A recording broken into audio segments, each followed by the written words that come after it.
অনেকদিন পর একটা গ্রাম সাইডে গেছিলাম, ওখানে দেখতে পাই একটা কাঠের ব্রিজ, যেটাই সত্যি দেখতে খুব সুন্দর লাগছিল। কাঠের ব্রিজের নিচ থেকে একটা নদী যায়, নদীটা এখন শীতকাল বলে শুকিয়ে গেছে, এটাই বর্ষাকালে নদীটা পুরো ফিল আপ হয়ে থাকে। তো কাঠের ব্রিজ ধরে সোজা এগোতে এগোতে সিনটা খুব সুন্দর লাগছিল।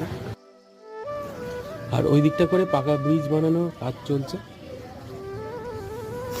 এটা কাঠের ওপর দিয়ে বেশ দেখতে সুন্দরই লাগছিল। এটা অ্যাকচুয়ালি দামোদর নদী, যেটা শীতকালে শুকিয়ে গেছে।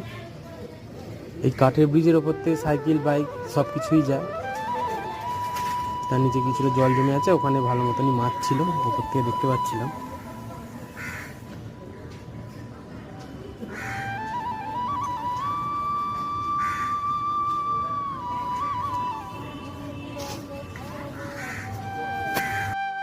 অনেকদিন পরে কাঠের ব্রিজটা দেখে খুব ভালোই লাগলো। এই পাশ দিয়ে আমার একটা বাইক চলে গেল, এর ওপরে বাইক সাইকেল সব কিছুই যাচ্ছে।